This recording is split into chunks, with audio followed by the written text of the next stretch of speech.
할렐루야 2026년 1월 24일 토요일 매일 말씀 묵상입니다. 이번 한 주도 말씀 안에서 순종하면서 주님과 동행하며 살아가셨습니까? 순간순간 우리들의 생각과 세상의 방법을 떠올리다 보면 하나님이 원하시는 말씀대로 순종하며 살아가지 못할 때가 많이 있습니다.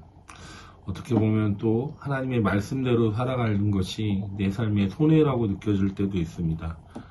그리고 세상에 지는 것 같고 바보 같다라는 생각이 들 때도 있습니다. 그런 순간이 들 때마다 그래도 하나님의 말씀에 순종하면서 얻어지는 그 당당함과 행복함을 가지고 살아갈 수 있는 저와 여러분 되시기를 소망합니다. 오늘은 시편 106편 23절에서 31절까지 말씀을 함께 읽겠습니다. 그들은 주님께서 주신 그 낙토를 천하게 여기고 주님의 약속을 믿지 않았습니다. 그들은 장막에서 불평만 하면서 주님의 말씀에 순종하지 않았습니다. 그래서 주님께서는 그들에게 손을 들어 맹세하시고 그들을 광야에서 쓰러지게 하셨으며 그 자손을 문나라 앞에서 거꾸러지게 하시고 이 나라 저 나라로 흩어지게 하셨습니다. 그들은 또 바알브롤과 짝하고 죽은 자에게 바친 제사 음식을 먹었습니다. 이러한 행실로 그들은 하나님을 경노하게 하여서 재앙이 그들에게 들이닥쳤습니다. 그때 비느하스가 일어나서 심판을 집행하니 재앙이 그쳤습니다. 이 일로 대대로 길이길이 비느하스의 의로 인정되었습니다. 아멘. 우리가 지금 몇 주 동안 계속해서 보고 있는 시편 106편은 단순한 시가 아닙니다. 보면 이 시편은 이스라엘의 역사를 다시 설교하는 말씀이기도 합니다. 시편 기자는 과거의 실패를 통해서 끄집어내면서 그때 왜 이렇게 되었는지 말하고 있습니다. 그리고 그 목적은 아주 분명합니다. 같은 죄를 반복하지 말라는 것입니다. 오늘 본문 23절에서 31절에는 출애굽 이후에 광야에서 일어난 결정적인 사건들을 압축해서 말하고 있습니다. 이 본문은 민수기의 역사를 알고 읽을 때 훨씬 분명하게 나타날 수 있습니다. 첫 번째로 보면 약속의 땅을 멸시했다라는 것입니다. 시편 우리가 읽은 말씀 중에 24절 말씀을 보면 그들은 주님께서 주신 그 낙토를 천하게 여기고 주님의 약속을 믿지 않았습니다. 이 말씀의 배경은 민수기 13장입니다. 이스라엘이 가나안 땅 바로 앞에 가데스 바네에 도착했을 때 12정탐꾼을 가나안 땅에 보냈습니다. 여호수아와 갈렙은 그 땅이 하나님이 주신 약속의 땅이라고 말했지만 그 나머지 10명은 민수기 13장에 보면 나머지 10명은 와서 그 땅은 올라갈 수 없는 땅이다. 그 땅에는 아낙 자손들이 살고 있고 우리가 스스로 보기에 그들 앞에 우리는 메뚜기와 같다라고 증언하였습니다. 여러분, 이 문제는 땅의 문제가 아닙니다. 하나님의 약속을 믿는지 안 믿는지에 대한 문제인 것입니다. 그래서 시편 기자는 이 사건을 낙토를 천하게 여겼다라고 표현하고 있습니다. 하나님이 주신 땅을 천하게 여겼다라는 것입니다. 하나님의 말씀이 눈앞의 현실보다 가볍게 취급되는 순간입니다. 크신 하나님을 보지 못하고 메뚜기 같은 자신의 모습만 봤다라는 것입니다. 그래서 결국에는 그 약속의 땅에 들어가지 못하는 결과를 낳았다라는 것입니다. 그래서 두 번째로 보면 불평에서 시작된 불신앙이라는 것입니다. 25절 말씀에 그들은 장막에서 불평만 하면서 주님의 말씀에 순종하지 않았습니다. 민수기 14장에 보면 스스로 메뚜기 같다라는 말에 이스라엘 백성들은 밤새 소리내어 아우성치며 통곡했다라고 말씀하고 있습니다. 우리가 애굽 땅에서 죽었더라면 좋았을 것을 하고 통곡했습니다. 불평은 조용하지만 신앙은 깊이 무너지고 있는 것입니다. 성경은 불평을 단순한 감정의 표현으로 보지 않고 불평은 하나님에 대해 불신의 표현으로 보고 있습니다. 이 불평이 커져서 이스라엘 백성들은 지도자를 세워서 이집트로 돌아가자고 말합니다. 하나님의 약속을 믿지 못하고 현실만 바라보면서 그 눈이 어두워져서 짧은 생각을 하고 있는 것입니다. 이스라엘 백성들이 이집트에서 풍요롭고 자유롭게 살았습니까? 아닙니다.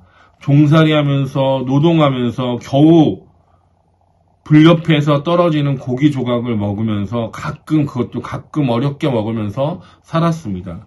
그런데 하나님께서 약속의 땅을 주셨는데도 현실이 힘들다라는 이유로 올라가 보지도 않고 싸워 보지도 않고 하나님께 물어보지도 않고 절망하고 있습니다.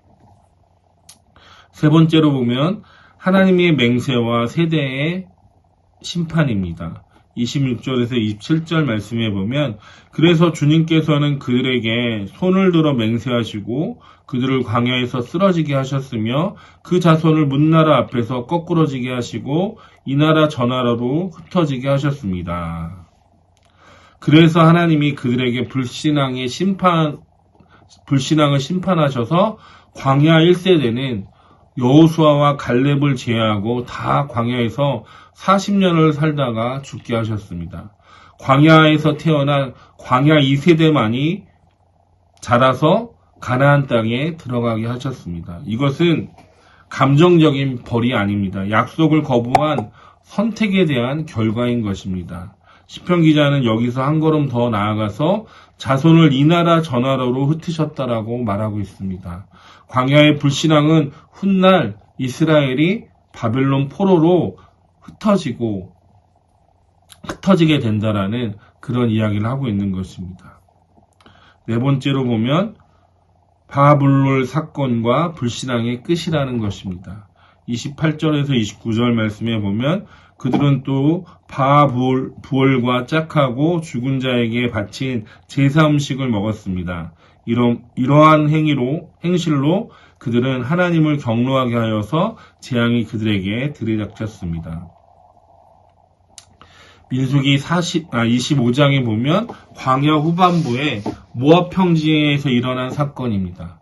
이스라엘은 이방 여인들과 음행하고 그들의 신 바알을 섬깁니다. 성경은 이것을 짝했다라고 표현합니다.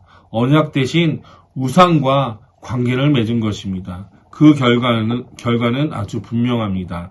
재앙이 그들에게 들이닥쳤습니다. 하나님이 멀어지신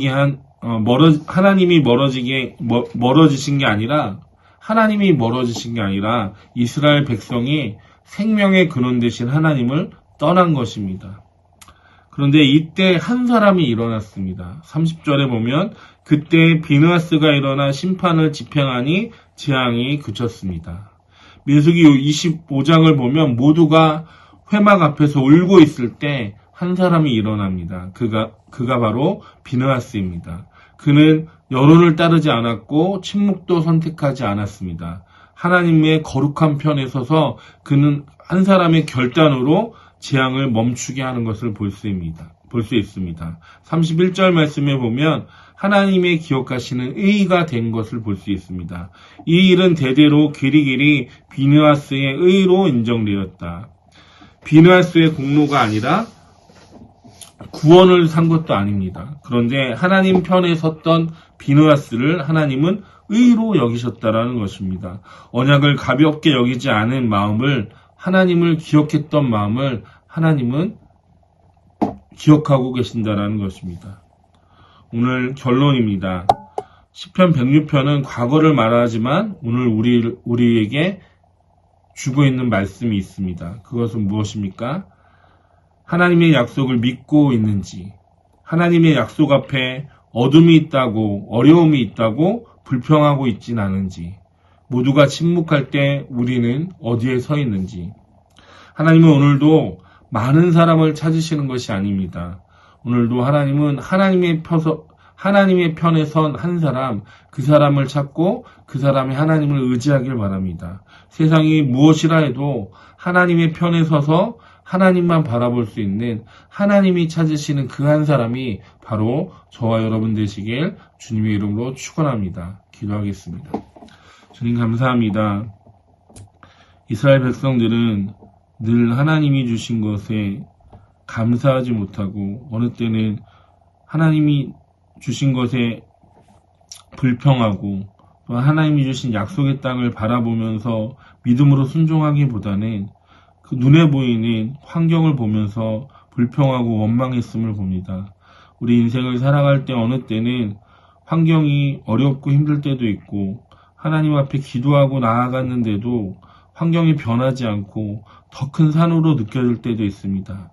그때 우리가 불평하지 않게 하여 주시고 온전히 믿음으로 그 큰 산을 넘어갈 수 있게 하여 주시옵소서.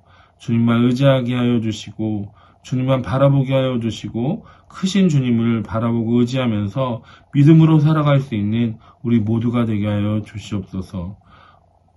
죄악된 세상 가운데 세상 편에 서는 것이 아니라 악의 편에 서는 것이 아니라 오직 비느하스처럼 하나님의 편에 설 수 있는 하나님이 찾으시는 그 한 사람이 저와 미랄의 모든 성도들이 되기를 원합니다. 주님 축복하시고 인도하여 주시옵소서. 모든 것 감사드리며 예수님의 이름으로 기도드립니다. 아멘.